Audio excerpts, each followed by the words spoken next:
Hello, Achievers, and welcome to day 3 of your free 5-day goal setting bootcamp. We have done a lot with flexing your muscles and helping you become the goal setter you need to be so you can achieve the success you desire and you want.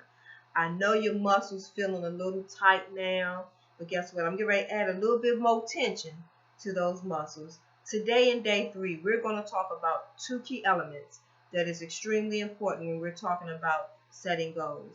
Now, thus far, we already talked about why you have to be intentional about what your goals are going to be, and that's why you're going to sit down and give it some thought. But not only are you going to think about your goals, but you're going to imagine yourself achieving the goal, because if you can see it, you can achieve it.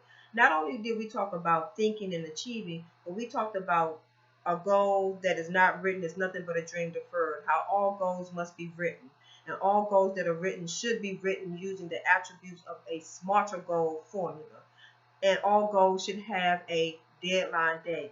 But most importantly, we talked about writing why your goal is important to you, because your goal, writing down your why helps with your confidence. It helps you when you need a little bit more traction.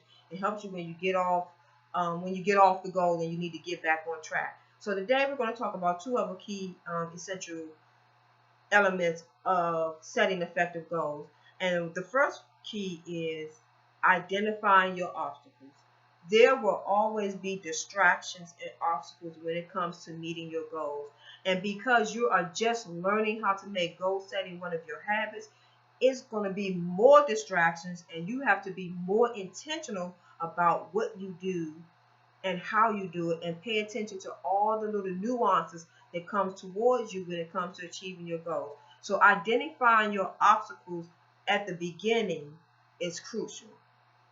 There will always be an obstacle in distraction. Life itself can just be a distraction. So I'm going to use an example today, saving money. Everybody wants to save money.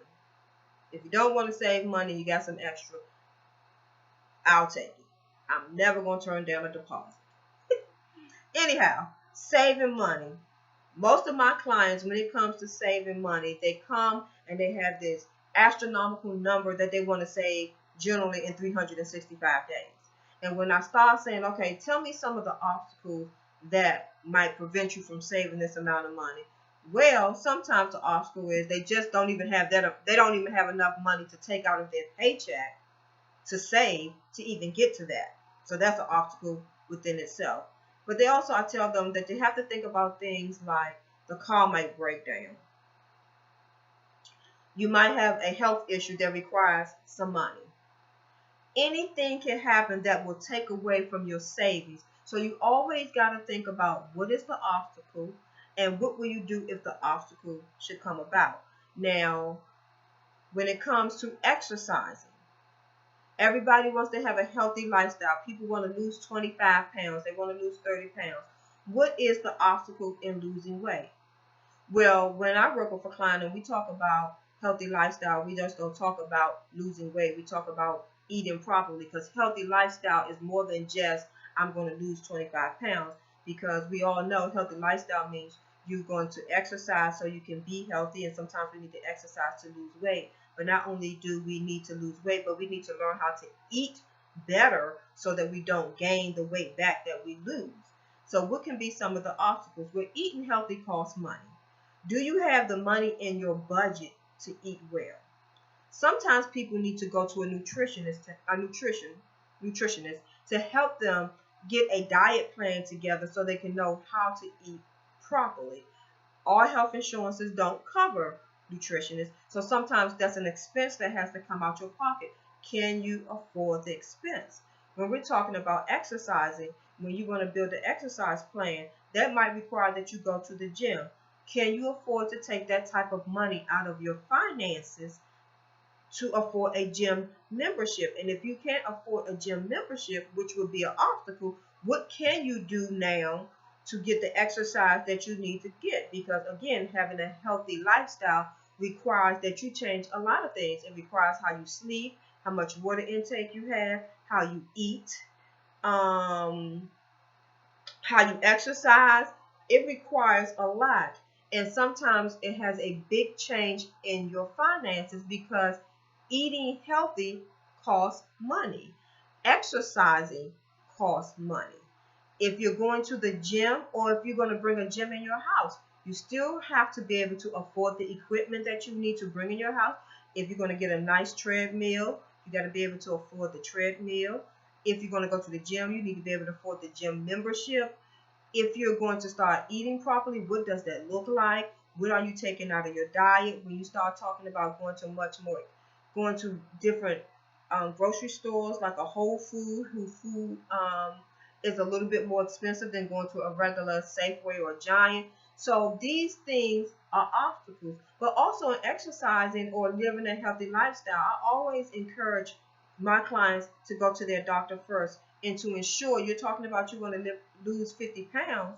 Is that even feasible or right for you to do? Because you might go to your doctor and your doctor say, well, because of this health issue, you can't lose the 50 pounds. So now you have there's some other obstacle preventing you from doing it. Like I had a client, 2 of the medications she was on, one of the side effects was weight gain.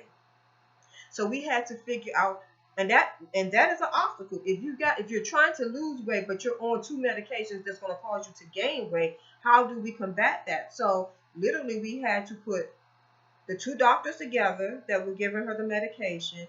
We had to put her exercise person with that and the nutritionist to put together a plan that could really help her and to combat what the medicine was doing. That was a big obstacle. Now, we found a way to address it and so that she could win and actually achieve her goal, which she did.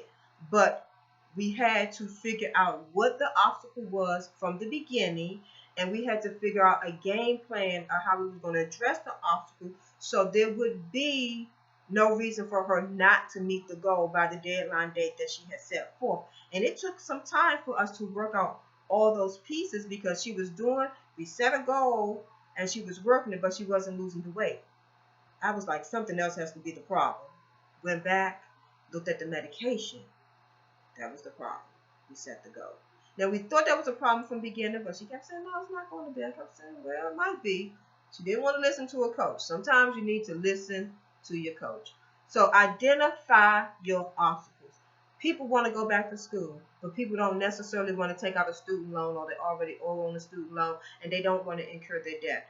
Well, do you have the finances needed so that you can go back to school? If you don't want to take out any more student loans, do you have the money in your account that you can pay? Do the school you go to allow you to pay as you go? What are going to be the obstacles? Are you going to have enough time in your busy schedule to really study and do the things that you need to do so you can be successful in school? Do you have daycare? Do you have to travel to your school? These are the kinds of things you need to think about when you're setting goals. You want to start your business. Do you have the seed money to start your business? That's a big obstacle right there. Do you have the seed money to start your business? So think about all the obstacles that could come your way. Now, the second piece of that is, what do you need to really achieve your goal? A lot of times we set these goals, but we never think about what we need. Now, I'm going to use for an example, if you're trying to get a new job, if you're trying to move into a managerial position at your job, or if you're just trying to move to the next level, what would it take for you to move out? Do you already have the goal, the skill set that is required? And if not, what do you need to do to get the skill set so you can position yourself to get that position that you want? But you got to think about that with whatever the goal is. Even if you're an author and writing a book, what does it take to become a an Amazon #1 bestseller and a New York Times bestseller? What does it take for a publisher to pick you up? If you want to be picked up by a publishing house and not self-publish, what does it take and what do you need to have in place so you can be positioned when you go and you submit your book to a publisher that they will accept it? So you have to think about all the things you need ahead of time so you can start getting the skill sets or meeting the requirements necessary so you will be well positioned to get these things, and you don't get so far into your goal and then realize, oh, I don't have this, so now I can't meet the goal. Now, yes, you can readjust your goal and change the date, but if you're talking about you want a promotion at your job, but now they require that you at least have an associate's degree, now you got to go back and go to school for 2 years. These are some things you need to do your homework and find out, what do you need. So you need to identify your obstacles, but not only just your obstacles, what is it that you need to make you successful in achieving the goal that you have. Like I said, this one was going to bring a little bit of tension. It's going to take a lot of work. So your homework for this evening is this. Write down what it will take to achieve your goal, all the things that you need, the skills, the people, the money, the resources, everything you need to achieve your goal. And then think about what will be all the obstacles that will be in the way. And believe it or not, y'all, I didn't say this, but you know, family could be an obstacle. If you have a family, your obligations to your family can be an obstacle. If you are a single mom, sometimes if you don't have the resources that you need or the support you need, these are the things that could prevent you from getting what you want, and you need to be realistic about it. It's not that you can't achieve the goal. You just need to know this may be an obstacle, so you can come up with a plan of how to deal with the obstacle. I hope you have learned a lot from this lesson in this boot camp. Look forward to seeing you on day 4. Thanks.